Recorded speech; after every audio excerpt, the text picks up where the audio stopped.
Hi, this is Tom Dreesen, and you're listening to Jim on Bass. Doesn't everybody? Let me do one more. Hi, this is Tom Dreesen, and you're listening to Jim on Bass. Shouldn't everybody? Welcome back to another episode of the Jim on Bass Show. For today's very special guest, I have on someone who spent over 50 years in show business as a comedian and entertainer. He literally knows everybody from Letterman to Frank Sinatra. He hails from Harvey, Illinois. He has a book out called Still Standing, My Journey from Streets and Saloons to the Stage and Sinatra. Please welcome the great Tom Dreesen. Tom, how are you? Thank you. I don't know how great I am, but thank you. It's great to have you on. It almost didn't happen, right? We had some card trouble today. Yeah, I was watching the games, and my heart goes out to you because the 49ers had a tough day today, really a tough day. And that's what I was watching. And then part of the next game, and I left my country club and got my car. And my car wouldn't start, and there was something wrong with it. I don't know, but I had to get AAA, and they towed my car over to the Mercedes-Benz dealer, and had my buddy had to give me a ride home, and you were kind enough to be patient and wait for me, so I appreciate it very much. I'll only say this about the 49ers. I would rather see my team lose by 3 or 4 touchdowns than to get beat by 1 point. Because you can go over the whole game and say, well, we made a mistake here if we had only done that, if we had only done this. But when you get blown out, what can you say? Hey, we had a bad day, period. You can't pick one play out, one person out, as opposed to the Bengals game, that last play where the guy hit Mahomes out of bounds was a dumb play, and that guy is going to carry that with him all, that all summer long. That late hit was, they've already had that happen in the game, and not to do that in that crucial moment, and you put him in field goal position. So he's going to agonize over that, long story to a short question, anyhow. No, yeah, some exciting games today, and now we know who's in the Super Bowl, so we're going to look forward to that. But who are you rooting for in the big game? I really don't care who wins because I'm a Bear fan. I'm Yeah. from Chicago, and I'm a Chicago Bear fan. But what I do enjoy, I just got invited to the Super Bowl. There's people that want me to go to the Super Bowl with them, friends of mine that own corporations and all that stuff. And I turn it down because I go to my country club here in Los Angeles in the Valley with a Lakeside Country Club, and we have a big spread of food and all the members and their wives, but we have pools, and I mean we may have 40 pools. There's all sorts of pools, and that's what's more fun to me. You put $2 in this and $5 on that, and you play all these different pools, and then it's and you see all the people. Some people you haven't seen since the last year.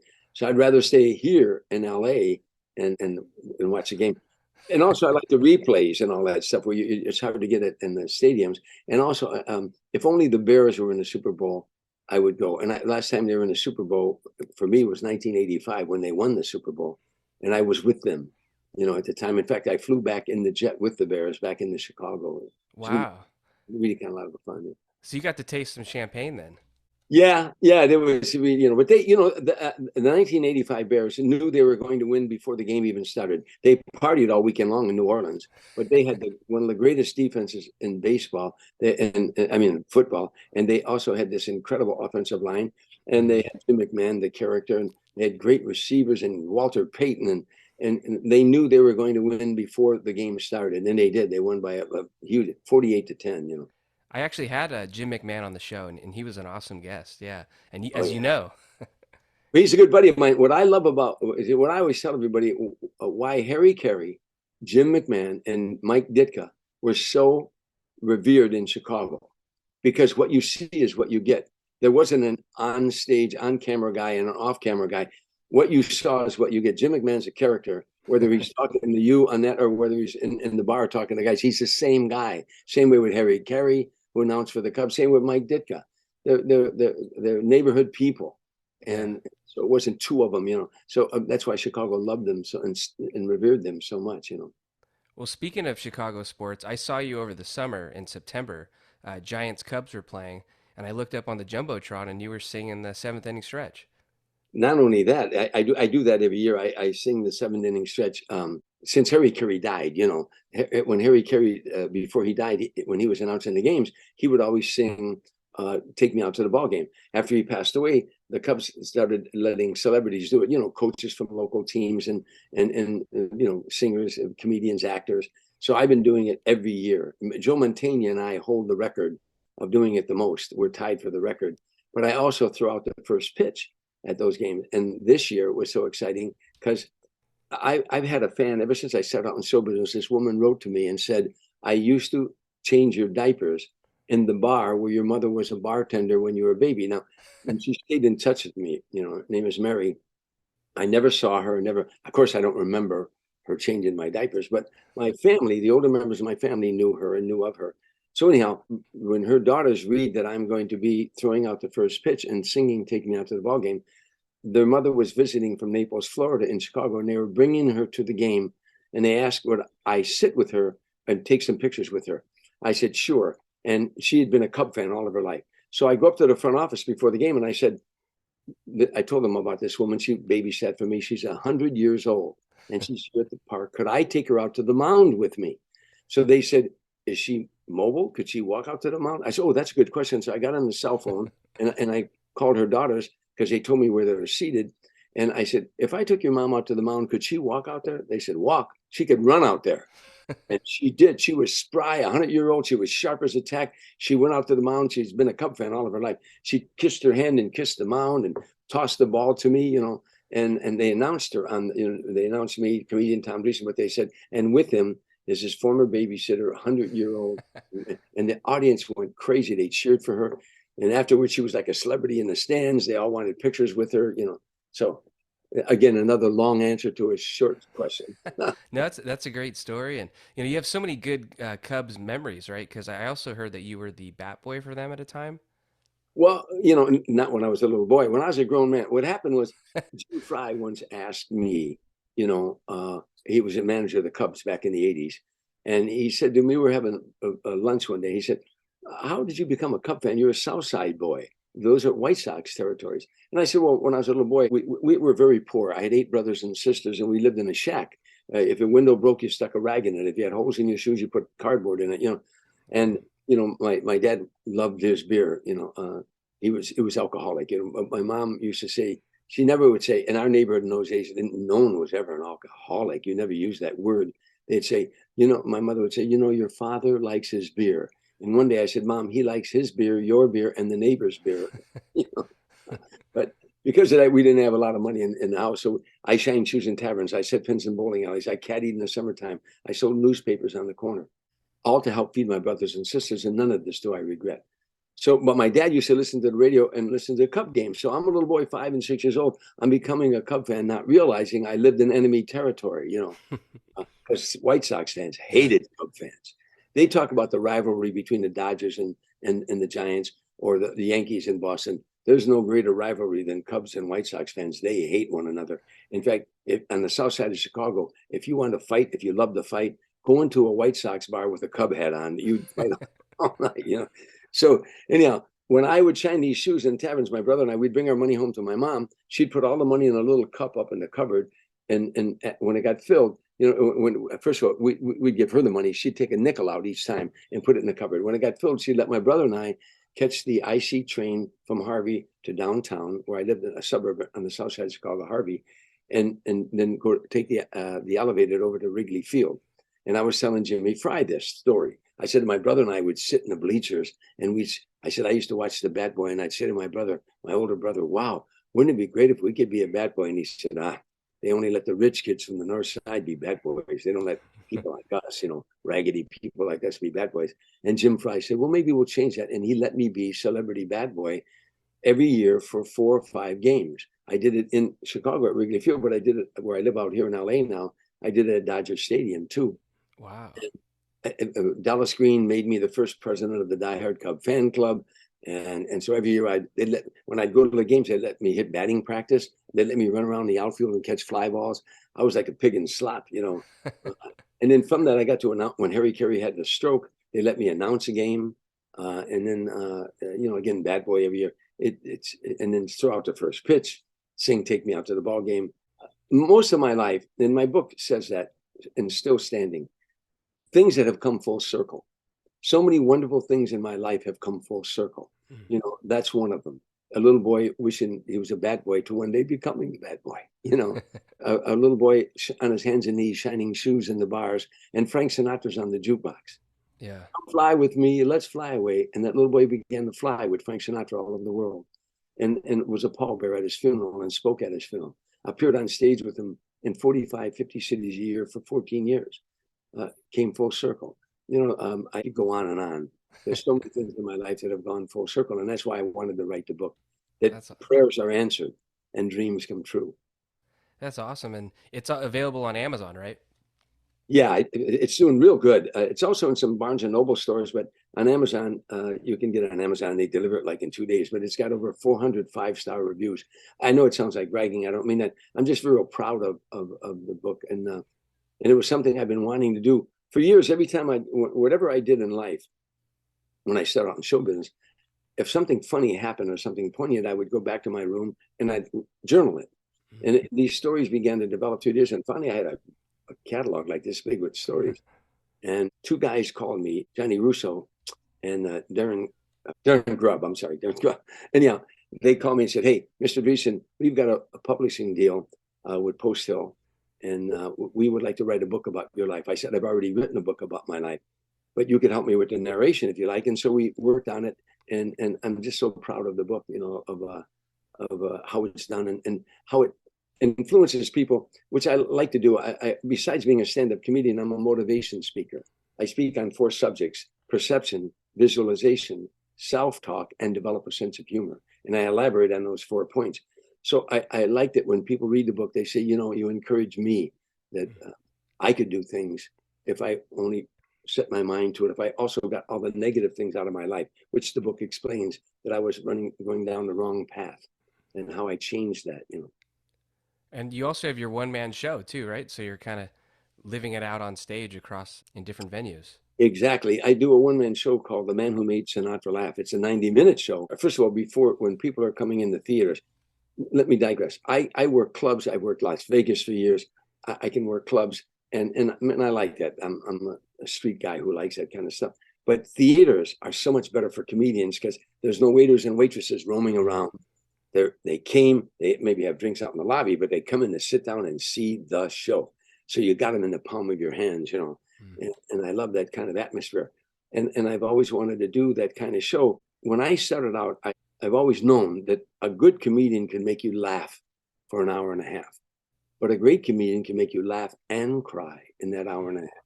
And I only saw 2 people do that, Red Skelton and Richard Pryor, where they had the audience laughing and then they had the audience in tears and then turned right around and brought them back up again, which is really something comedians don't like to do. When you get an audience on a roll, you don't want to let up, take them to the end of it and get off, But I thought that's challenging and I want to do that one day. So the show I wrote, people are filing in the theater and Frank Sinatra singing songs up there while they're getting assembled and everything. And then when it's showtime, all the lights go down, and on the screen, Dennis Farina, God rest his soul, narrates 3 minutes of my life, of my journey from the streets and saloons to the stage and Sinatra.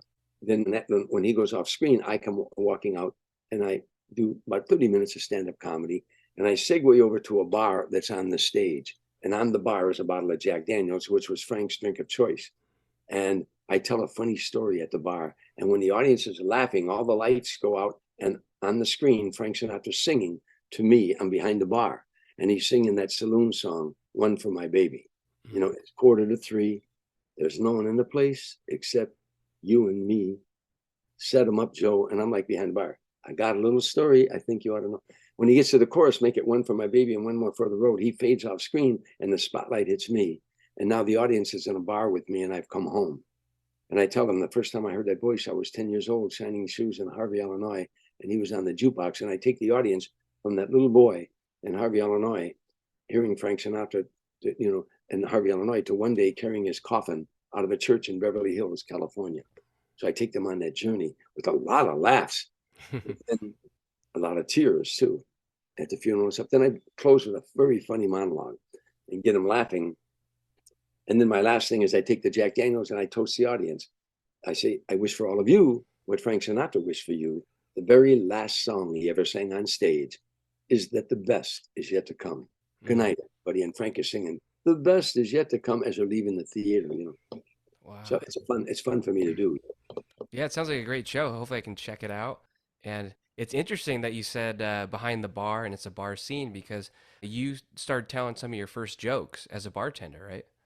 Yeah, I never thought I'd ever be in show business. It was the furthest thing from my mind. When I came out of the service, I got married. I had a wife, I had one baby, then two babies, and three babies.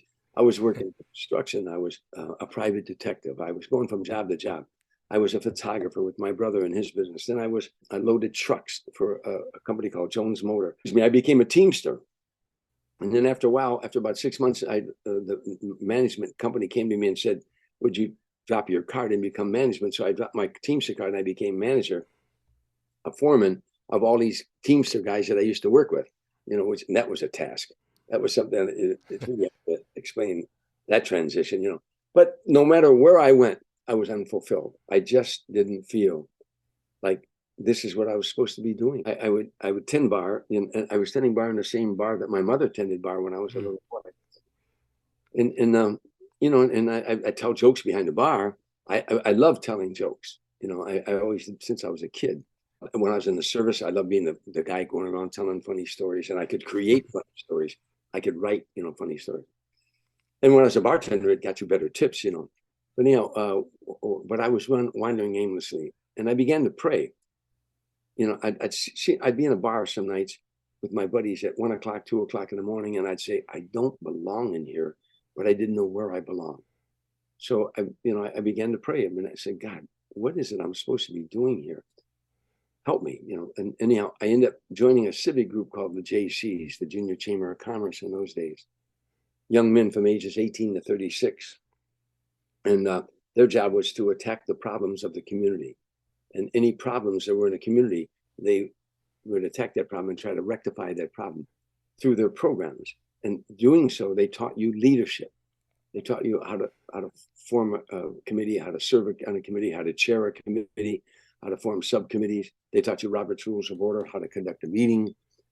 And so I was working on all these community projects. And one day I wrote one of the biggest problems in our community in those days was our youth were using drugs, and they were getting to the children earlier and earlier. So I came up with an idea that trying to teach eighth graders the ills of drug abuse before they got into high school. Hopefully before they were introduced to drugs. We found out later that some of them had already been introduced to drugs even in 6th and 7th and 8th grade. Wow. But I wrote this drug education program that taught the eighth graders ills of drug abuse with humor, getting the kids laughing, playing some music, get their attention, and then plant the seeds of the ills of drug abuse. And I had a white guy going to help me. His name was John DeBoer, a good buddy of mine. The night I proposed this to the JCs, that they would sanction it and run it as a JC project, a young black man came up afterward named Tim Reid. He said, I just joined the chapter, and I graduated from Norfolk State College, and E.I. DuPont recruited me into Chicago, and I'm a marketing rep. But I'd like to work with you on that project. I said, gee, thanks, but I got a guy. Now, again, I'm praying. God, show me what to do. The next day, John DeBoer calls me and says, Tom, I can't help you with that project. I just got a job. I can't help you. I said, gee, what was that black guy's name? Oh, yeah, Tim Reid. Met with Tim. We rehearsed and rehearsed and rehearsed, and went into schools. That first day we went in that classroom, I realized what a blessing this was, because the children were integrated. There were black and white children in the classroom. So we walked in, and we were young guys, walked in, we got their attention immediately. And, the program, we would play off of one another, making each other laugh, making the kids laugh.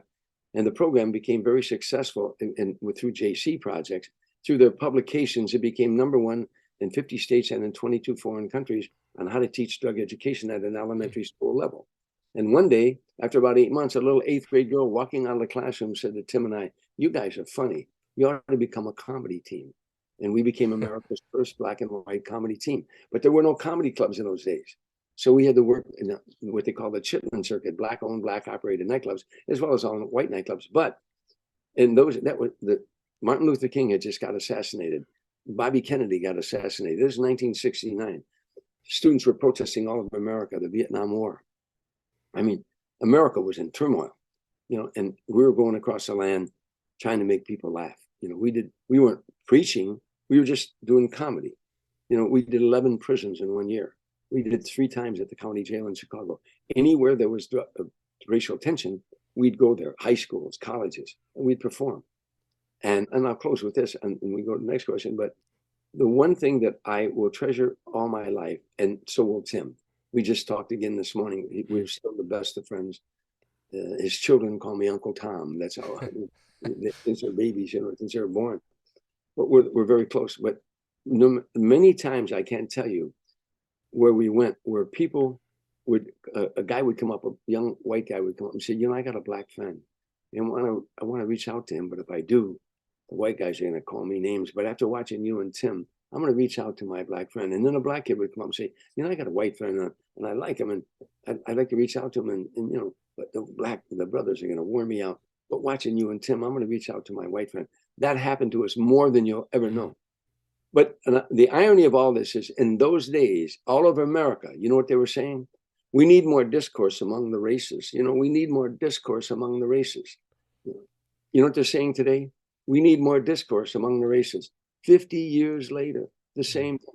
In 1969, 1970, 71, 72, 74, Tim Reid and I were the only discourse America was having. We were a white man and a black man. You didn't see a white guy and a black guy walking down the street together, let alone on a stage together. But we were on a stage having a discourse. Not trying to solve the problems of the world, but we were pointing out the stereotypes on both sides.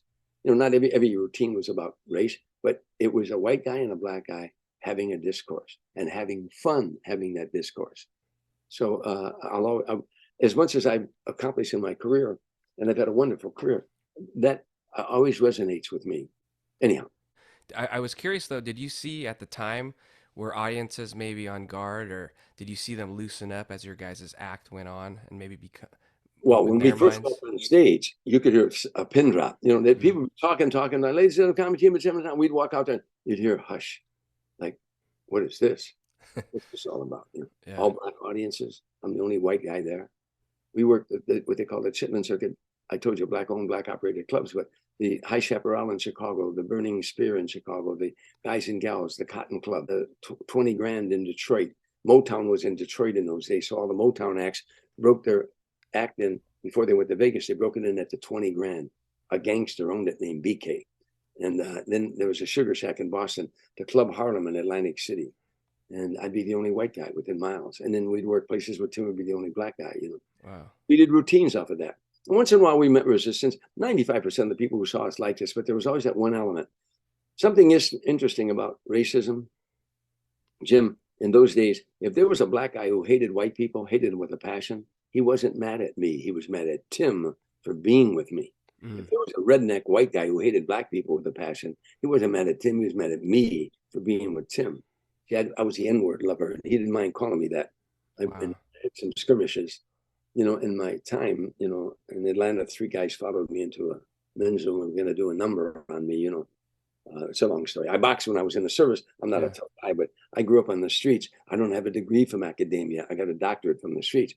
I had my nose broke twice, so I couldn't be too tough of a guy, but I never backed down either. But sometimes the situation called on using your head, use a little common sense, So a lot of that's in the book too, It's sad that there hasn't been much progress, I mean, what do you think from then to now? It's it's not as bad as the media makes it sometimes. They blow up everything because it's news to them. They're no longer journalists, they're pundits. Years ago, a journalist was somebody who would check a story out and tell the truth about the story. I really do believe they like to fan the flames of racism. I don't think it's as rampant as they make it out to be, but it still is, because we can't communicate with one another.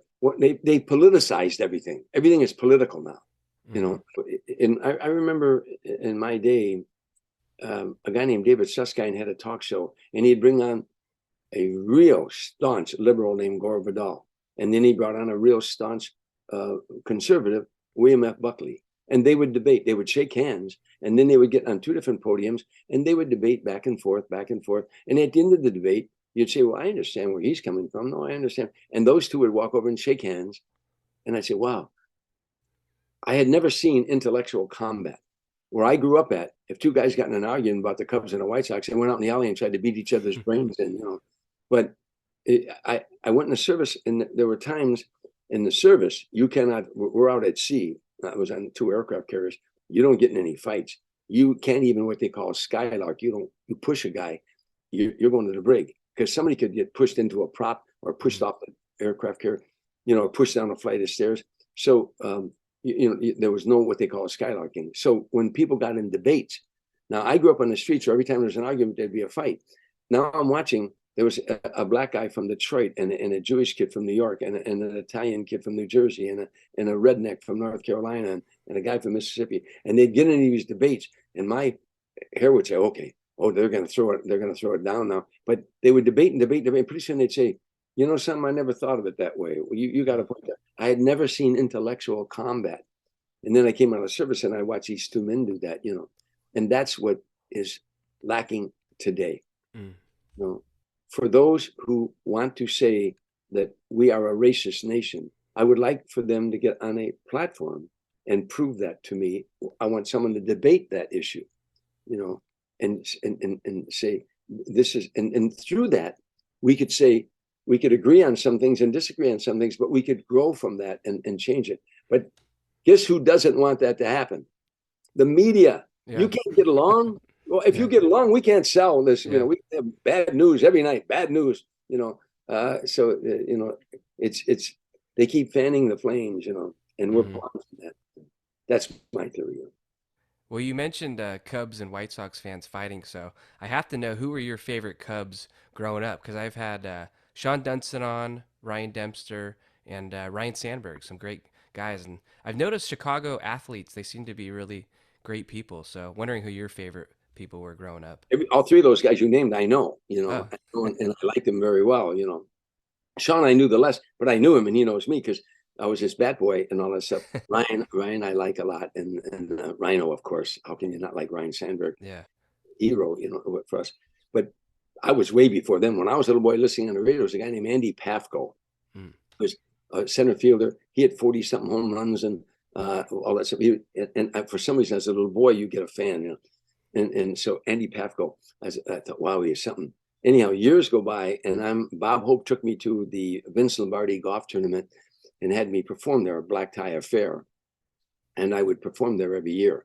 Bob would MC, and I would do stand-up comedy, And I'm going toward the first tee. They're telling me, "You're on the tee." I was over in the putting green. They was, "Hurry up, they're announcing you." I'm rushing over there, and the people had programs, and they wanted autographs. And I was signing the autographs, and there was a guy off in the distance there, about 30 feet away. And I'm signing autographs. I looked up and he said, "Love your material. Wife and I love your stuff. We like you on the Tonight Show." I said, "Thank you, sir." I don't know what made me say it. Look, this guy said, "You look like an old character actor, but somebody I know." I said, "What is your name?" He said, "Andy Pafko." I said, "Andy Pafko? You're Andy Pafko?" I dropped the autographs. I run over there saying, "You're on the tee." "No, I'm not going out. This is my childhood hero. I wanted to meet him, Wow. And we talked that night. He was at the dinner, and during my monologue, I introduced him and all that. So he was one, but that era that you're talking about, when I was bat boy, Rick Sutcliffe and Rhino and all the guys on that team. I wrote about it in my chapter in my book, chapter 48, about the fun I had with those guys and the fun they had with me. They played tricks on me all the time when I was bat boy. Rick Sutcliffe would get a styrofoam cup and he'd punch a hole in it on the side with a pencil, and then he'd have it filled up with Kool-Aid, red Kool-Aid, but he'd have his finger over that hole.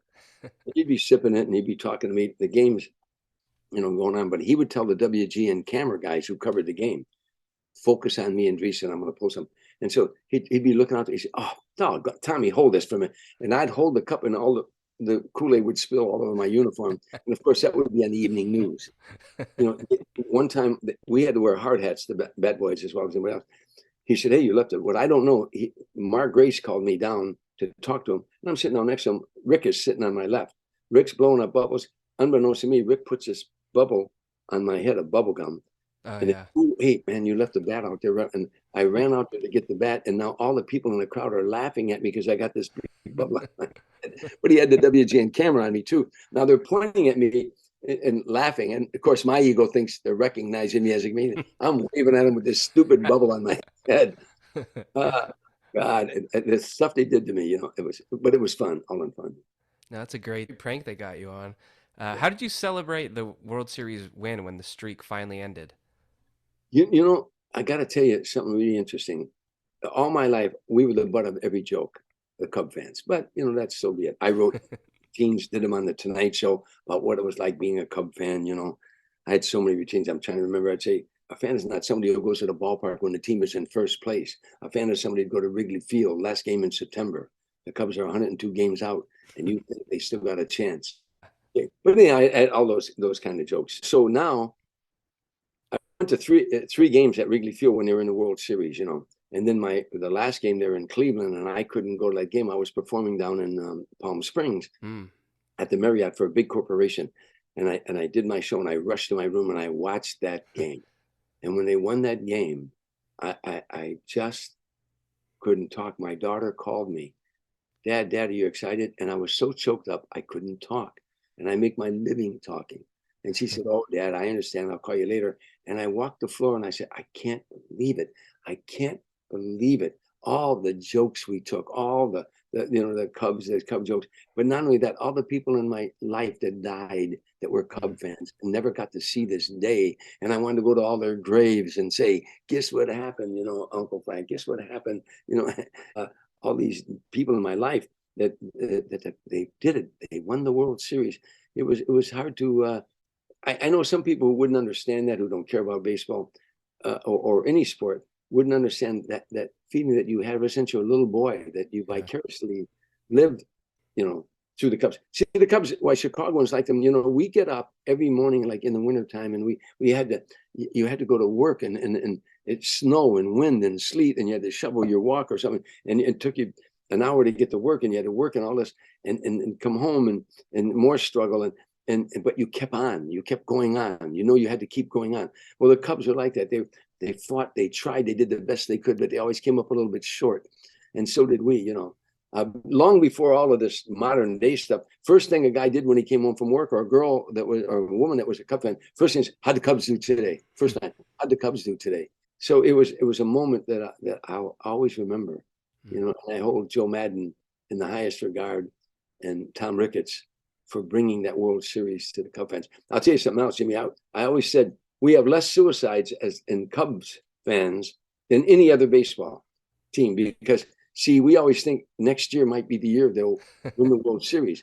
So I was afraid when the Cubs won the World Series that the next day 20,000 people might jump off the top of the Tribune Tower in Chicago. Is what's to live for. They won the World Series. You know? It's funny. And you and there's other big name Cubs fans like Bill Murray, Eddie Vedder. Are you close with Bill Murray at all? Have you seen any games with him?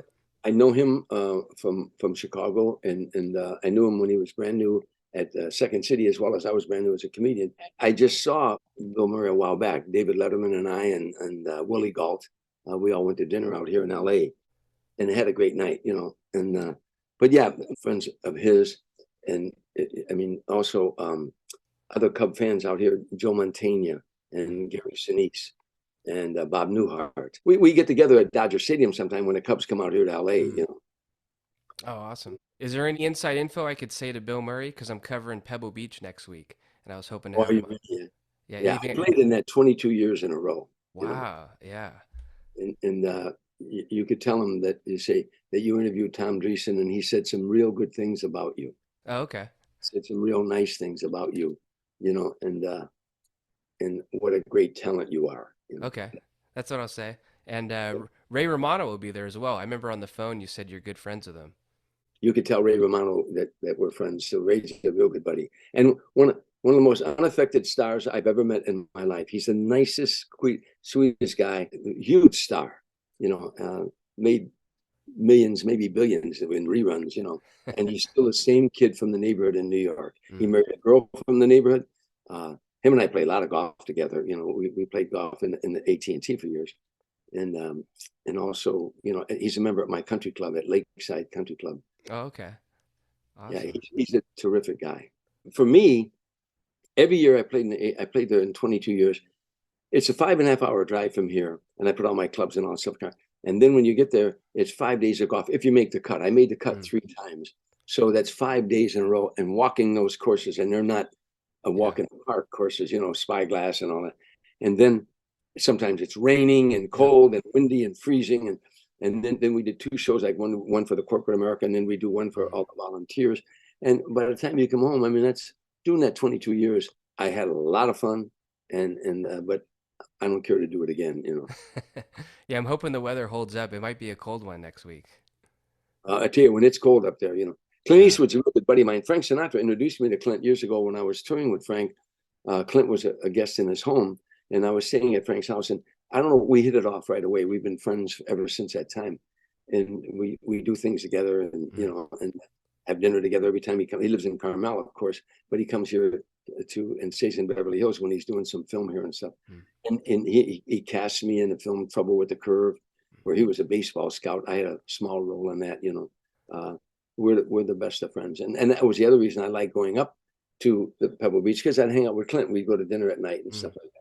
Yeah, I heard he's a good piano player. Does he sing at a restaurant there? He's got a restaurant there, at the ranch.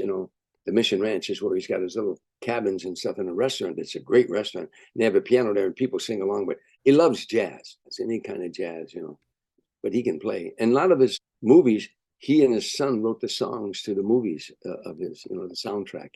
Yeah, Kyle Eastwood. I randomly saw him earlier in the year in London, and I saw his band. They're playing some jazz, and they're very good. Oh, Yeah, really? it was a sold out show. I'll be darned. Yeah. His son Scott is a real good actor and looks just like Clint. He's not tall like Clint, but he's a real good looking kid and a good actor. Yeah, he'll be there next week. Oh, Scott, yeah. Yeah. You mentioned Clint Eastwood and Frank Sinatra, and I got to ask, I think Frank was a big baseball fan, right? So did you guys talk sports together or watch games? Yeah, and he would, when we were in Chicago, he'd watch Harry Carey sing "Take Me Out to the Ball Game." He said, "I got to give that guy some singing lessons," And then they both liked to stay out till dawn. Harry Carey would stay out till as late as he could, and Frank never went to bed till the sun came up. And no matter whether they were on the road or off the road, after the show, Frank hung out. So one time I was going to see who could outdrink who, and I got Harry to meet with Frank and I at the Ambassador East in the pump room. And they after it was like after midnight, and at 4:30 in the morning, Harry said, "You got me." He threw his hands up. He said, I give, you got me, Frank." And he went to bed. Frank won. Do you still get like random flashbacks of moments that you had with him? Does stuff still come up? Yeah, it's hard. Jimmy. Frank Sinatra was so much larger than life. It's hard to describe. For me, a kid from the streets and all that stuff. But the point was, I mean, before that, I paid dues. Tim Reid and I were a comedy team for 6 years. Then the team split up, and I was on my own, and I was on my ass. I didn't have any money. I had a wife and 3 kids. My wife left me twice. She couldn't stand this, this business. She didn't want me in the business. And then I kept getting her back and the kids. And I'm out here struggling. At one time, I had my wife and kids in Chicago. I was sleeping in an abandoned car, an old Nash Rambler. It wasn't my car. It was up on blocks where the front seat came down. I'm hitchhiking up and down Sunset Boulevard, begging to work for free, all this stuff, struggling, and finally made my way into the Comedy Store, made my way to, I'm one of the stars of the Comedy Store, worked to get the Tonight Show to come and see me. Finally got that first appearance on the Tonight Show, and my whole life changed, But now I'm touring with Sammy Davis Jr., I'm touring with Smokey Robinson and Natalie Cole and all these people. And then all of a sudden, I'm with Frank Sinatra. And I'm flying in his private jet all over the world, 45, 50 cities a year, 20,000 seat arenas, 40,000 in Hawaii. And you're walking out on stage, people all around you, we're in the round, and you're opening for the greatest performer on the planet, and the excitement in the room. Let me give you an example of a day. You're ready to go on a road with Frank, right? So a limousine pulls up in front, 2 big guys come and carry your luggage downstairs. They carry you downstairs if you want to be carried. The luggage in the limo, drive right out to the private jet. Right out to the jet. You get out of the car. They unload the luggage. You walk aboard the plane, get seated. The moment Frank puts his foot on that plane, he said to the pilot, "Let's go, Spots." The pilot's name was Johnny Spots. So, no, that pre-fueling, all that stuff, that better be done. When Frank went on, "Let's go," we'd take off down that runway. You'd land in the city we're going to. I don't care what, Buffalo, New York, Cleveland, Ohio, Omaha, Nebraska, Chicago, New York, wherever. That plane lands, they rush us out of there, squad cars and limousines, rush us to the arena. We get to the arena, get dressed, do the show. The show's over. Squad cars and limousines rush us back to the private jet. Now we're flying over the venue. People aren't in their cars yet. We're on our way to the next. I mean, that kind of excitement, night after night after night. staying in his home. I'm in his compound. He had a huge compound that had swimming pools and tennis courts and all that. But on the outer perimeters, there was a main house where he stayed. On the outer perimeters were these beautiful bungalows that were named New York, New York, Strangers in the Night, Tender Tap My Way, named after the songs. And the house guests, the first night I went there, they let me come down after I'd been with him about 6 months. In the house guests, it's Gregory Peck and his wife Veronique. It's Kirk Douglas and his wife Ann. It's Jack Lemmon and his wife Felicia. It's Robert Wagner, Joe St. John, Angie Dickinson. It's Clint Eastwood and whoever he was dating at the time. It's all these people that I saw in the movies when I was a little boy. And then there's the ambassador from Italy, and there's Isaac Stern, and these are people that I saw in the movies, and Yeah. But that's the way it was all the time with him. I walk out on stage and I'd say, well, there's a president of the United States in the audience. Isn't that something? It was surreal, And so, yeah, you say, do I think about him? I mean, I think about him all the time. I miss him every day of my life. You were with him for 14 years, like you said. Did you stay and watch all the shows of his performances when you were done? After I performed, there was nothing more exciting than to watch him perform and how the audience reacted to him, and especially when it got toward the end. I was with him till his very last song. He'd usually always close with New York, New York, because it was an up tune. You always want to leave the audience on a high. But the song before that would be My Way. And when he'd get to that song, the lights would go down low and a spot would hit him. And he'd start to sing, and now the end is near. And people would burst into tears, in the audience. I'd be in the wings watching that. And though I faced that final curtain, people, we love you, Frank. We love you. Tears, grown men, heads of corporation, heads of state, it was moving night after night to watch him, and it taught me a lot. And when I toured with Sammy Davis, I learned a lot too, sitting in the wings with Sammy. He knew it all about show business, Wow. But they taught me that when you walk out on that stage, own it. Your stage, they took command. Thousands of people in that arena, in every city. But when he walked out, boom, it was his home. He was going to bring them all down. 20,000 people in the arena, and he'd bring it all down to like he's in a saloon singing to you in the last row up in this huge arena. Aside from the fact that he was the greatest pop singer of all time, no question about it, no argument about it. Steve Lawrence, who's a brilliant singer, a wonderful singer, once said to Frank, we were having dinner, he said, you ruined it for all the rest of us. Said that to Frank. He said, because once they heard you sing it, they knew how it's supposed to be sung. But what they forget about Frank Sinatra the most was what a brilliant actor he was. He won the Academy Award. He never took an acting lesson. One night sitting with him, Peck, Kirk Douglas, Jack Lemmon, all these actors, Clint, everybody, they were all talking acting and they're talking directing. And I noticed they were showing such great reverence to Frank.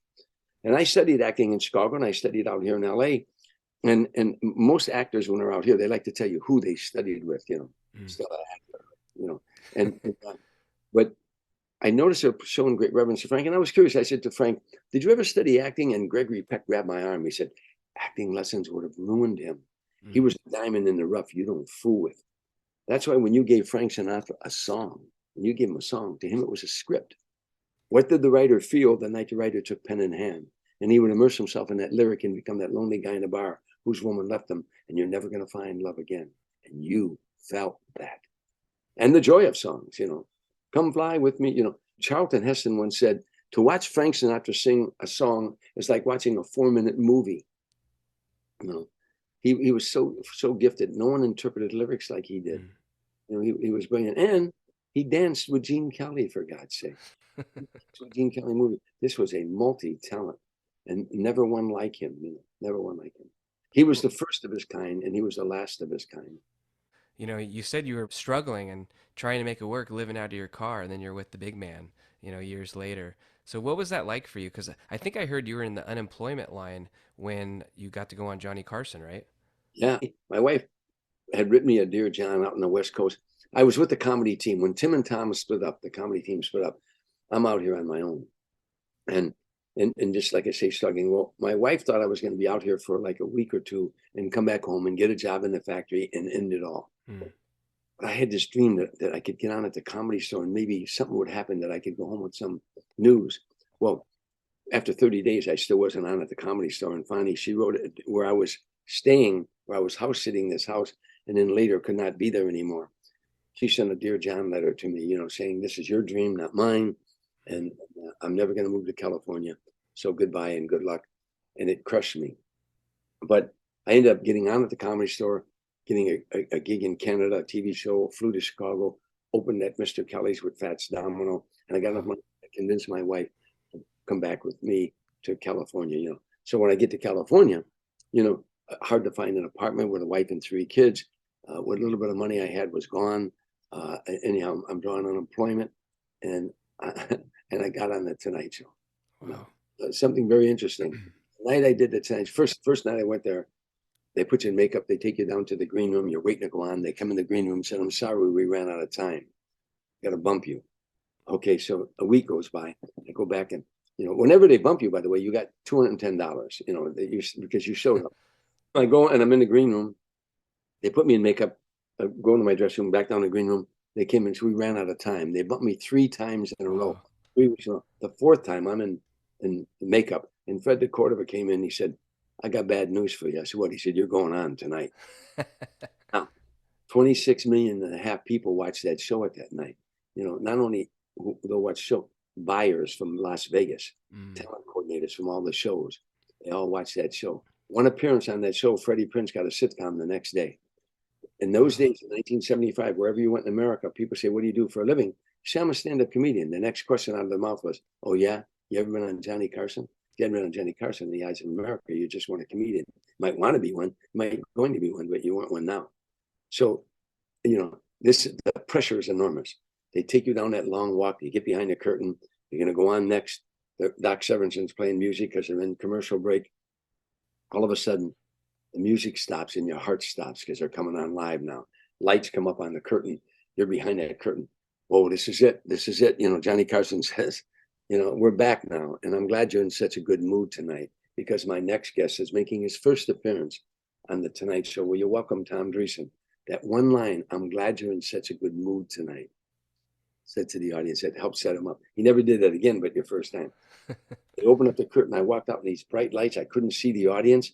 You hit your spot on the floor, and I do my first joke, and it gets a laugh. I did my second joke, and it got a laugh. I did my third joke, it got a laugh. Now I hear Johnny and Ed McMahon laughing behind me. Now I'm on a roll. I got applause, and I end up getting 8 applause. I finished. I said, "You've been a wonderful audience. Show business is a tough life, and so if you like me, just if you like me," I said, "It's my first appearance on the Tonight Show. If you like me, and you're Protestant, say a prayer. If you're Catholic, light a candle. If you're Jewish, somebody in your family owns a nightclub. Tell them about me, will you please?" I walk off. Big applause. I go to the curtain. The coordinator come running around and say, "Go back out. Go back out. They want you back out there." I said, "Go back to Johnny. No, don't go by Johnny. Just go straight up." I walk back out. Johnny called me back out for another bound. He goes like this. He gives that little circle. And my whole life changed. But the next morning, I had to go to unemployment office. It's my turn to sign up. I don't know. The show airs at 11:30. So I don't know what's happening. Next morning, I get up early and I go to the unemployment line. I'm waiting in line.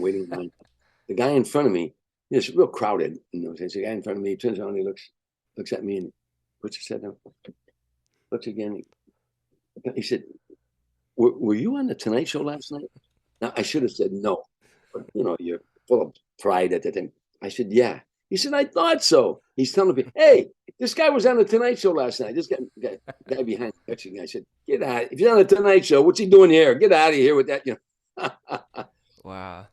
I get home and I didn't realize all hell had broke loose.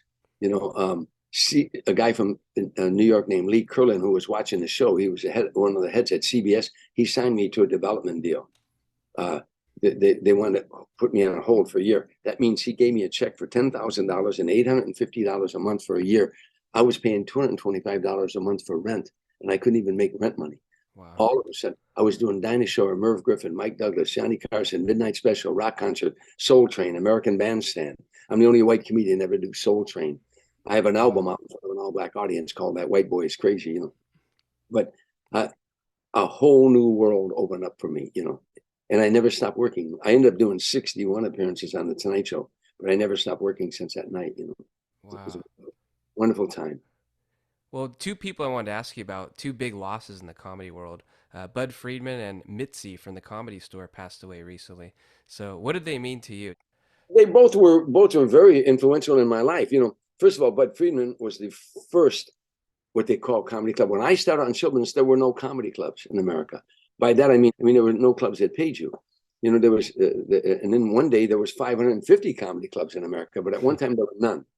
So when Tim Reid and I started out, we worked all bars and saloons and places like that, nightclubs, the Playboy circuit, as I told you earlier, the Chitlin circuit. But there was a place in New York called the Improvisation that when Tim Reid and I heard about, that people were getting, at that time, the Tonight Show was in New York. So we heard that people come into that club, managers and agents, and they look for new talent. So when I met Bud Friedman, by the way, I just spoke at his memorial, and when I met Bud Friedman, in New York, he was somebody that was influential, and I always tell this story. I'm standing in front of this guy who I'd heard so much about, and he was a tough kind of guy. And I said, to Tim and I were standing, I said, we're a black-white comedy team. And he said, and which one are you? He always liked that story. Yeah. So he was very influential. Then I came out of the West Coast when the team split up, and it was a Comedy Store then. The Comedy Store was on Sunset Boulevard, and it was renowned all over the country because there were no other comedy clubs. The Improv wasn't out in LA at that time, nor was the Laugh Factory. But this was where all those shows I just mentioned, all their talent quarters went there night after night. The excitement was unbelievable. Comedy was the rock and roll of the 70s. It was really, all of a sudden, they were looking for comedians everywhere. Freddie Prinze did one appearance on the Tonight Show, got a sitcom the next day, and everybody was going to the Comedy Store. So to get on at the Comedy Store was crucial. When I came out here, if I didn't pass the audition for Mitzi, it's back home, pal, because there's no other place to go. If Mitzi didn't like you, it was devastating. People always talk about that first appearance on the Tonight Show, the pressure. The first appearance opening for Mitzi to come and see you the pressure was enormous, because if she didn't like you, it's over. I was fortunate that when she finally came to see me, the night she saw me, she said to me, "You got stage presence, and I see that." She said, "We'll find some space for you here." That meant you were going to go on Tuesday night at 1:00 in the morning. You were going to work your way into the system till you finally got prime time, And then I said to her, I could MC too. And she said, "Well, that's a thought." Well, I wanted to MC because when you MC, you also could do material in between each act and develop more. Anyhow, I finally worked my way into becoming one of the stars of the Comedy Store, And I hold Mitzi near and dear to my heart. She means a lot to me. We had a falling out because the comedians went on strike, and I headed up that only because I had experience with the JCs. I knew how to organize, and when I was on the loading docks, I was a teamster. I knew about arbitration and things like that. And so I come home off the road one time. I'm working with Sammy Davis, and I'd always go to the Comedy Store immediately and work on new material because I was doing Tonight shows. I was doing all these other shows, but the Tonight Show, you had that new 6 minutes every time you did it. Johnny didn't want two guys going to bar jokes. He wanted original monologues. So, I'm always working on new material. So I'd be at Caesar's Palace or at the Desert Inn or wherever I was working, and I'd call the Comedy Store and say, "I'm coming in town next week. I want to work at the Comedy Store." So every time I went in there, they had what they called the original room, 118, 120 people. I walked in like I was going in there. They said, "Oh, Tom, you're in the main room now." She had another part of the building she bought with 400 seats, and she, like Jackie Mason, would come there, or Rodney Dangerfield, or whoever. I remember one time, Buddy Rich, the famous guy, he would perform there, but he got the door. If you charged $30 at the door, he got every fee, and Mitzi got drinks and food. She got the liquor and food, and the performer got the door. So I come in and they tell me, "You're in the main room." I said, "Oh, wow, main room." I went in the main room. I was with a few other acts: David Letterman, Michael Keaton, Jay Leno, Robin Williams, Elaine Boozler. I go on stage that night and say, "Wow, it's like I'm back in Vegas again." Anyhow, I don't think much of it. After the show's over, we go to Cantor's. All the guys went to a little restaurant we all go to, and sit till, guys and girls till 5, 6 in the morning. And Jay Leno came and said, "This is bullshit, man. She pays those other guys the door. Maybe it took 5 or 6 of us to fill the room. We should get something." So anyhow, the comics decide they want to go on strike. I went to 2 of their meetings. It was chaos. I don't need that. I'm working with Sammy. I'm making 6 figures a year, but they're my peers. They're my friends. So I go to the meetings and listen to them and listen. And finally, they were so disorganized because of my JC background. I got up one day and I said, hold on. It was like the 3rd meeting. I said, let me conduct the meeting. I said, hold. I said, Gallagher, hold, be quiet. Okay, Jay, you got the floor. I got him put in the form of a motion, second that motion. I started organizing. Once you got them organized, they were a force to be reckoned with. These were smart young kids out of colleges. I'm a street guy, but when they were a force to be reckoned with, and they decided at one point they wanted to go on strike. So I would go to Mitzi and I would be the negotiator. I'd say, Mitzi, you don't want the comics to go on strike. I'm not paying them. This is a nightclub. This is a college. It's not a nightclub. And our thing was that she was charging a cover charge. We thought cover meant to cover the cost of entertainment. We found out later that wasn't true, but nonetheless, the comics just wanted to be paid. And finally, anyhow, the strike turned out to be ugly, and we finally won the strike. It went through a long story how we won it, but and so she started paying the comics half the door in the main room. So you can go on at the Comedy Store right now in the main room, and you'll get $500 or $600 for your performance there for doing 15 minutes. Wow. If you're working with material or whatever. All of that came from the strike. So Mitzi and I, there became a chasm there. And I thought the world of her. And then finally, toward the end of her life, I never went back to the Comedy Store. Finally, toward the end of her life, Argus Hamilton, a friend of mine, got her to call me, and we talked back and forth and made amends. And I go there now when I come off the road. Her son, Peter, is a very good guy and asked me to come back. So I go to the Comedy Store. And I'm on now with Sebastian, Maniscalcos, and also, Bill Burr. I'm on with, at night with the guys who are hot now. Yeah. And I'm the old guy. They call me they always say he's a legend. When they introduce me, they say, and we bring to the stage a legend. And I always say to the audience, you know how you become a legend? All my critics are dead. That's I outlived all my Yeah, so Pauly Shore, he's running it now, right? No, Peter Shore. Pauly's part owner, like his brother, their sister died. And so, but Peter kind of, I think Pauly acquiesced and lets Peter run it because he's doing a magnificent job. The place is mobbed. The main room sells out. The original room sells out. The belly room sells out. Yeah, upstairs. The club out in front. If you don't even want to see comedy, that sells out. And now he's got a system too, where he looks at people in the belly room. We got a little small room, and when they feel like you're getting ready, they give them spots, and they work up there till they feel good enough to come down to the original room. When they get real good, then they put them in the main room. So yeah, the system. Well, you mentioned a few big names that were there at the Comedy Store, like David Letterman and Robin Williams. And since I'm located in the Bay Area, Robin Williams, obviously a huge name here since he's from here. Were you his mentor? Is that true? Well, let me tell you, it wasn't so much his mentor, but I love Robin. He was the sweetest, kindest, gentlest guy I ever met in my life. There wasn't an aggressive bone in his body. I never saw him angry at anybody. The poor guy. The problem, he was genius. Talent is something you possess. Genius is something that possesses you. And I had done a couple appearances on the Tonight Show, and I was working at a club out in Newport Beach called the Laugh Stop. And a guy named the guy who owned it, but I'll think of his name in a minute. And I said to him, "Who am I working with?" I was headlining. He said, well, Roger and Roger, a comedy team. Michael Kelly was his name, the owner of the club. But he said, "You work Roger and Roger, the comedy team. Willie Tyler and Lester, a black guy with a puppet, real good act, and a new kid named Robin." He said, "A new person named Robin Williams." And I thought at first it was a girl. I said, "Oh, what kind of act does she do?" He said, "No, it's a guy, Tom. It's from San Francisco." And Robin was the first act. So when Robin came out, wow. I saw this guy do 15 minutes and this guy's from another planet. And there was no knowing. Now, Robin could not do what we do on the Tonight Show, a structured 5 to 6 minutes where you get 22 to 26 laughs and you're out of there. Robin could do 2 hours, but he couldn't condense into a 5-minute set, do stand up and then go over and sit by Johnny. He had to come and sit down at Johnny, and because he was all over the place. His mind went everywhere, and he was a wonderful kid and a tortured soul. And he got into cocaine, and I'm not telling stories out of school, got on the cocaine for a long time, and I really think that had a lot to do with.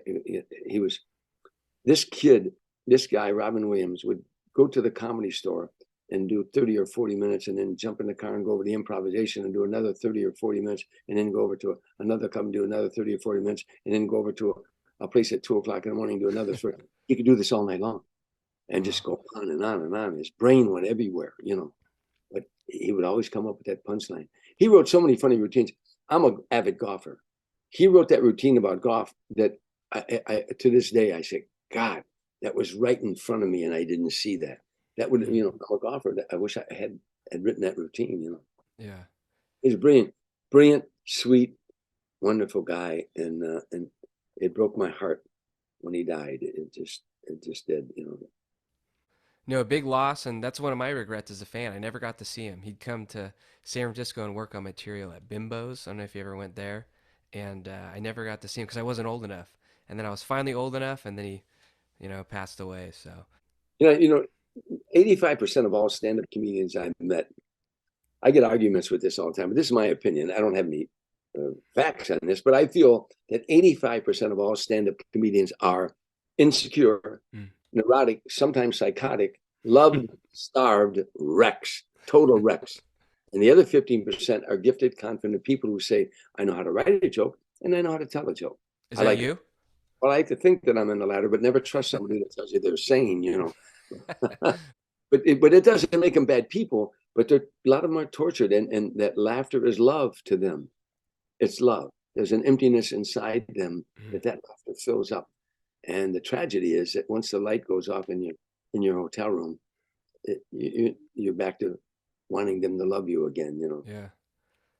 Well, you have such a long friendship with David Letterman too, and I was always curious, how much prep and notice did you get when you had to step in when he had shingles and you hosted the Tonight Show? Oh, I hosted the Letterman show, the Late Show. Yeah. I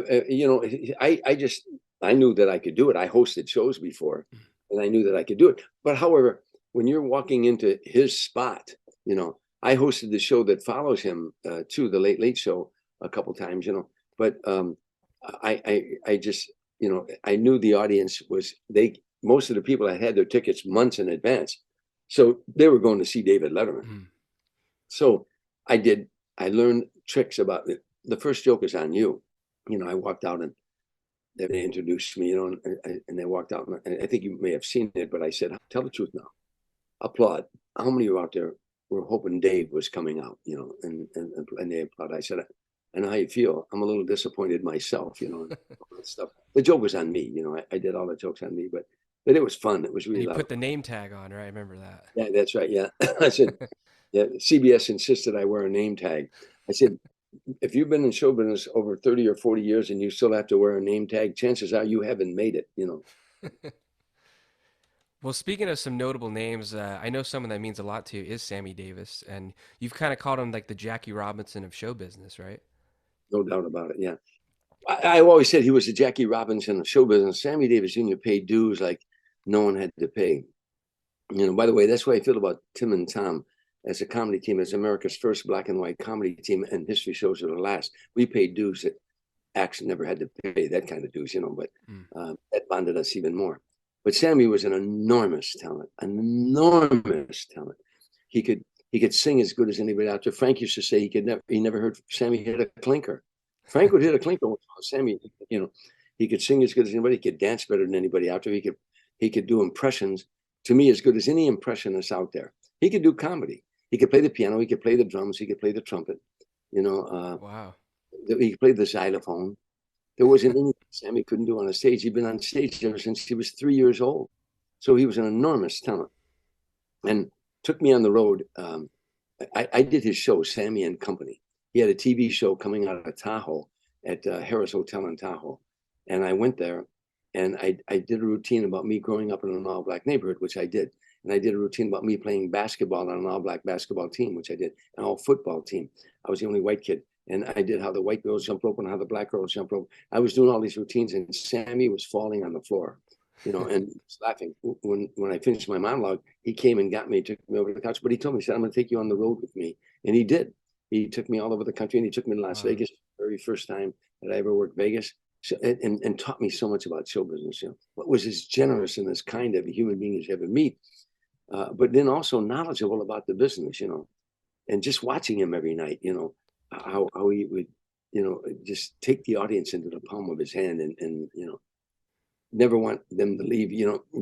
Sammy, in my opinion, there's two types of performers: those who want the love of an audience and those who need the love of an audience. And the latter are driven, and they never seem to find it. Sammy had a sign hanging in his dressing room that he couldn't pay heed to, but it said, "I don't know the meaning of success, but I do know the meaning of failure. It's when I try to make everybody love me." And you can't do that, Jimmy. I don't care what you are, a bartender, a truck driver, a bricklayer. You can't make everybody love you. But those who strive to do that become incredibly talented at what they do, but usually very sad, because they're only real when they're on stage, when they're performing. The only time they feel real, and it's a trap you can fall into, But, Sammy he was kind to me. I toured with him for 3 years, and he told me, "I want you to move on. Staying with me forever isn't going to help you at all. You need to move on, So after Sammy, I was touring with Mac Davis. I was touring with Tony Orlando and Don, my buddy Frankie Avalon, my other buddy James Darren, Frankie Valli.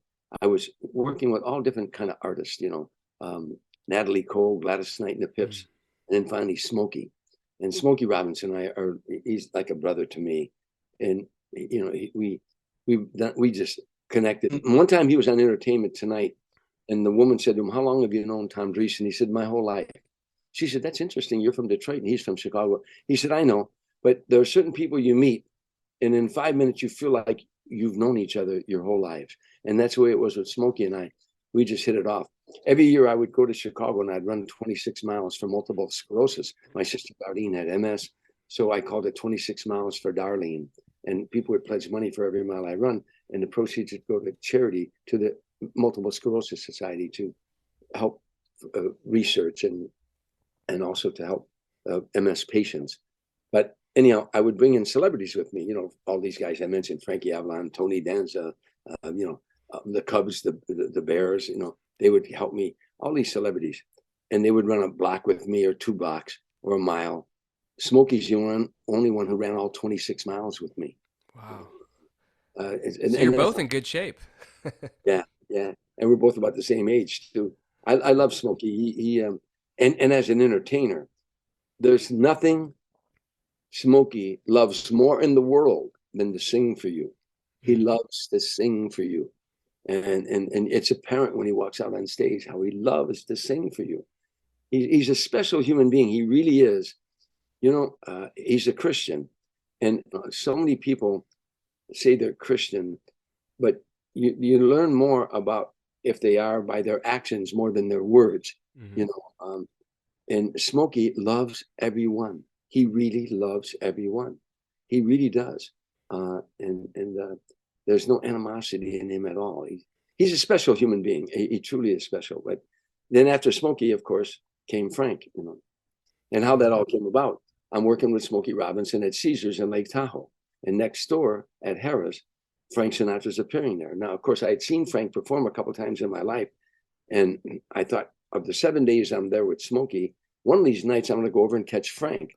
And I don't know what made me go on that night, but for some reason I went on this particular night. I called over to Harrah's because I had worked at Harrah's many times, and I talked to the maitre d'. Said, "I want to come over after my show." He said, "Don't worry about it, Tom. I'll have a spot for you."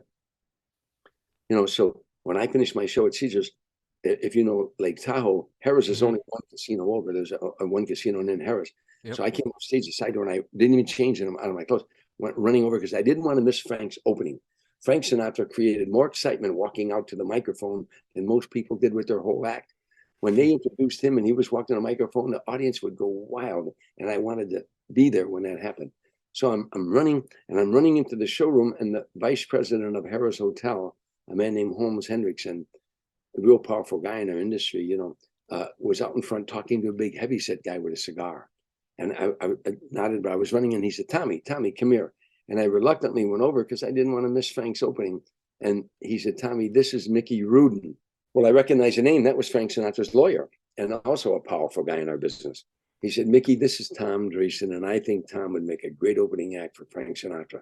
And the lawyer got a pained expression on his face like he'd heard that a million times. And he winked at the vice president, but I caught the wink. He looked at me. He said, hey, kid, if I gave you a week with Frank, would you want more than 50,000? I said, Mr. Rudin, put it this way. If you gave me a week with Frank, would you want more than 50,000? He laughed. He said, oh, I like this kid. Oh, I like this kid. And a week later, they gave me a week with Frank at the Golden Nugget in Atlantic City. And I thought, you know what? I'll work with him for 1 week. I'll try to get my picture taken with him and hang it in every bar in Chicago. And I'll be fine. I work with Frank Sinatra. The second night I was with him, I can remember like it was yesterday. He and his wife, Barbara, took me out to dinner. In the middle of dinner, I was sitting across from him. He set his knife and his fork down. He said, I like your material and I like your style. I'd like you to do a few other dates with me if you're interested. And I didn't say, let me check my calendar. I said, yeah. And it turned into 14 years, 45, 50 cities a year, a friendship. I stayed in his home. I loved him. At first, he was like the boss of the tour. Of course, he was the boss. Then as time went by, we became like buddies. We'd hang out at night and until the sun came up. And then in the end, he was like a father to me. He's giving me fatherly advice and stuff. And again, I was a pallbearer and I spoke at his funeral. Wow. You got more than just a picture out of it. Yeah. And I have to tell you, Jimmy, in that time, in those 14 years, I turned down more sitcoms than most people get offered in a lifetime. And for a reason. I not only was touring with Frank Sinatra all over the country, and I knew this was the end of an era. I had done the Dean Martin roast. I knew Dean. I did shows with Dean, and now I work with Sammy, and this is now Frank. I knew this was the end of an era. And also at that same time, I was on a golf tour called the Celebrity Players Tour. It was basketball, baseball, football, hockey, tennis, and show business people that were 10 handicap or below. So it was Johnny Bench, Mike Schmidt, Mario Lemieux, John Elway, Dan Marino, Michael Jordan. We had 42 Hall of Famers. Wow. And show business, it was me, Matt Lauer, Brian Gumbel, Smokey Robinson, Frankie Avalon, Eddie Marinero, Jack Wagner, of course. But I was the only comedian on that tour at that time, And I used to tell everybody I'm the leading money winner among stand-up comedians on the Celebrity Players Tour. And I'd say I'm the only stand-up comedian on Celebrity Players Tour. But now, if you would have told me when I was a little boy, and I'm a sports fan, that one day when you grow up, you're going to get inside of an arena and you're going to compete with the greatest athletes that lived in your lifetime, I'd say that's impossible. That's impossible. But I was doing that. If you'd have told me when I was a little boy shining shoes in the bar and that guy in the jukebox, one day you're going to fly in his jet all over the world, I'd say that's impossible. But I was doing that. Christopher Morley said, success is living the life you want. I was turning down more sitcoms than whenever the networks would come to me and say, would you do this, do that? I thought, well, I could go with this ensemble group who would be fighting and bitching and moaning after 2 years about who got more laughs than the other person. Or I could be doing what I was doing. And I always remember that quote, success is living the life you want. Well, you've mentioned so many great names and people you know and have worked with. And everyone, usually probably asks you about Frank first. But is there anyone that you ever think you wish people asked you more about? Probably one of my greatest heroes is my older brother. And I say that because my older brother, and I talk about it in my book, my older brother, Glenn, was 3 years older than me. And he, we didn't have a father my father wasn't a bad guy. He just, alcohol was his master, beer was his master. And he would rather sit in a warm bar and didn't care that his kids were sitting home with no food in the house and freezing, And in my older brother, since we were kids, he took me with him. When he went to sell newspapers, he took me with him. When he went to shine shoes, he took me with him. When he went caddying, he took me with him, setting pins in bowling alleys. He was my male role model, and he also, when he came out of the Navy, he took in his brothers and sisters. He was married, but my sister Darlene got to stay with him. My sister Judy stayed with him. I stayed with him. I came out of the Navy. He was quietly, my older brother, I'm a mushy guy. I hug and kiss. I'm a huggy, facey, kissy bear kind of guy. And I tell my buddies, I love you. My children, and my brother wasn't the kind of guy that'd say, I love you, but he'd show you that he loved you. Hmm. By the way, Frank Sinatra was the same way. He wasn't a huggy, facey, kissy bear kind of guy, but he would go out of his way to do something extraordinary for you. But he couldn't say, "I love you" easily. Uh, Toward the end of his life, he never said "I love you" to me. He always socked me in the jaw. He said, "Love you, pal. Love you, pal." One of the last days of his life, I went to see him when he wasn't well, and I had to leave the house, and it was time to go. And he said, "I love you, Tommy." And he never said that to me, and it threw me, for a loop. And I start stammering and stuttering, and no one had told him at that time that he wasn't going to sing anymore. We all knew it, but we didn't know if he knew it, but we all knew it, and like an idiot, I said, when he did that to me, I said, he said, "I love you, Tommy," because he had never said that to me. And I was stuttering. I said, I love you too, Frank. And I don't know what made me say it. I said, "Get well, we'll go back on the road again." And the moment I said it, I could have bit my tongue, and he just reached up and he put his hand on my face. He said, "You're going to have to go on the road by yourself from now on, Tommy." And that's when I knew that he knew he was never going to sing again. And I left that house that day. And his wife, Barbara, followed me outside. She said, "Are you okay?" Because I had tears in my eyes. I said, "Yeah, I'm fine. I'm fine." I said, "But boy, that was pretty tough." She said, "I know, Tommy. Come and visit him. He likes it when you come over here." I got in the car and I was driving home and I thought, Frank Sinatra is never going to sing again. That's the saddest show business news I've ever heard in my life. But anyway, I said all that to say that my brother was that kind of guy. Hmm. He would show you in so many ways, and he did. But he was one of my heroes. And I think about in the business, Clint Eastwood, I've met, and I've had such affection for him because I admire what he's done. He was like me. He set pins in bowling alleys in Oakland, when he was growing up. And he was in the military. He's in the service, and he really made something of his life and made some brilliant films and brilliant acting and all that stuff. That's people alive that I admire. But that was a real good question that you asked me. To be honest with you, I've done thousands of interviews. No one's ever asked me that question before. Oh wow, that makes me feel good. That's that's, that's really something interesting. Well, when you're making references, I've been thinking about it during the interview. You've mentioned setting bowling pins, and I come from a family of bowlers. My grandpa has a bunch of 300s, so it makes me wonder. Yeah, he has like 30 something. Get out of here. Yeah, and I think he's in his later 80s now, and he's still Be a doing it. professional bowler on the tour? He should have been, but he never did it. Yeah, Oh my he God. just got one probably about 2, 3 months ago. He Hmm. got it. Yeah, but it makes me wonder. Have you ever had any close calls when you're setting those pins? Oh yeah, it was real dangerous. I mean, I've got hit with pins. There were things that you call a flying setup. The 1, 2, 5 pin. If you had a sleeper, sometimes the ball would hit that Yeah. pin. It would fly out of the pit. I had a pin hit the. We used to, in those days we used to sit like this and put our legs up in the air. If you were setting single, if you were setting double, you stayed in one pit while the guy bowled in the other lane, and then when you went in that lane to pick up the pins and send the ball back, they would bowl in this pit. So you'd go back and forth. But anyhow, I one time I was when I was sitting single, I had my legs up in the air, and a pin came out of the alley, hit a board and behind, and I where did it go? And I looked up, and it came right down across my face and across the bridge of my nose, almost knocked me out. Yeah.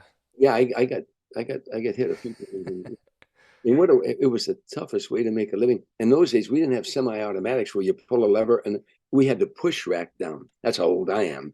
Your grandpa would know that. We had to push the rack down. Years later, they got where you pull the lever and the rack came down. And then years later, the whole thing was automatic, and they never had pinboys anymore. That's funny. Wow. So you were the guys, you'd go down there and get the ball out when it's stuck, right? And all that. All that. I did a joke on the Tonight Show one night that Johnny Carson roared, but the audience didn't get. I was talking about how poor, in my monologue, I said, how poor we were. I said, my whole family was wiped out when automatic pin setters came in. Well, Johnny roared. Johnny thought it was hysterical, but the audience, most of them didn't know that bowling alleys had pin boys, they Yeah. thought it was automatic.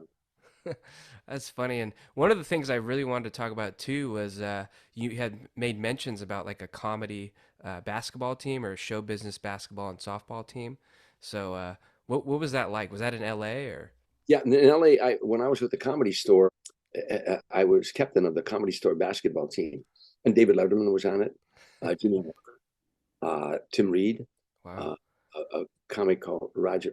It was Roger Moore, Roger Peltz, and Roger Bear. Roger Peltz had played for University of Louisiana, I think. Wow. Oh, we had. I'm trying to think of all the guys we had on that team. Anyhow, but we had uh, Paul Mooney had two twin sons, and they were a comedy team, and they were our point guards.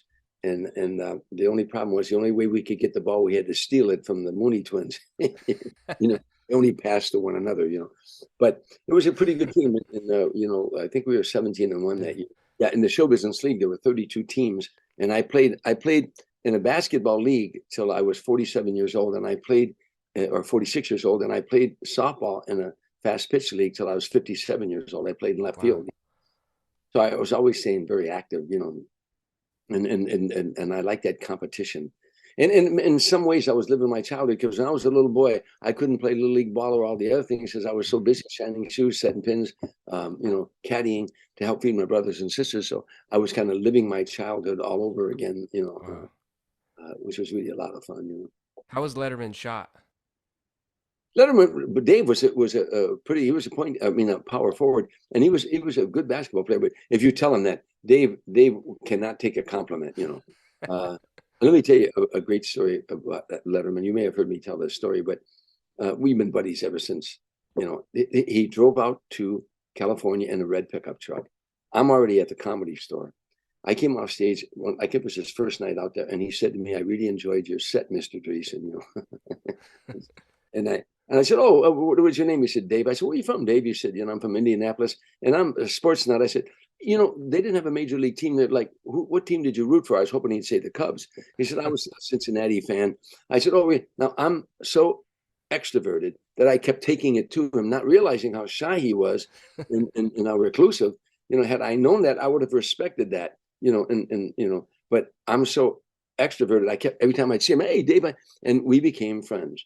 And we started playing racquetball together and basketball together, and just good friends. So now one time, he called me about 6 months ago. He said, "Tom, every time you do an interview, and people ask how you met me or how I met you, we always tell the same story that you came off stage at the Comedy Store, and I complimented your set, and we became friends." I said, "Yeah." He said, "Well, it's a boring story." "It's the truth." He said, "I don't care. It's boring." He said, "From now on, tell people." You came off stage. I was in a parking lot, and I stole some material from you, and you beat the shit out of me. Now, why should I tell a story like that? He said, "Because it's a better story." I said, "Well, Dave, you got 32 million fans who'll be chasing me through the airport." He said, "I don't care. It's a better story." Now, 2 weeks go by. He calls me and he said, "Do you know the governor of Illinois?" I said, "No, I met him, but I don't know him." He said, because he had his wife, Regina, had a friend who had a son who had autism, a grown man. They were adults with autism, and these autistic adults were planting peas and corn and carrots and tomatoes. And when it came into fruition, they were giving it to the homeless. And the state was evidently coming to take that property away for some reason. So Dave wanted to talk to the governor of Illinois to try to change that.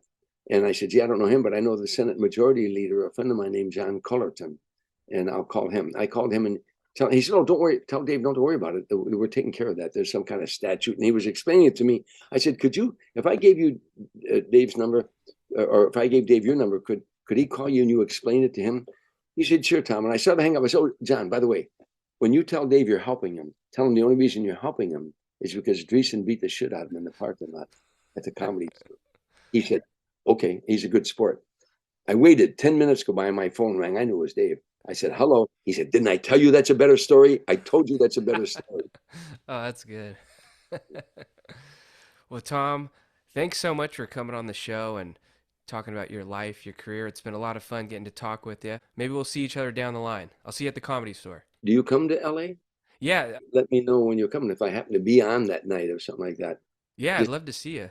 email me or something, and we'll at least say hello. Yeah, definitely. Well, all right. Well, Tom, thanks, and I'll see you on down the road. You got it. My best to you.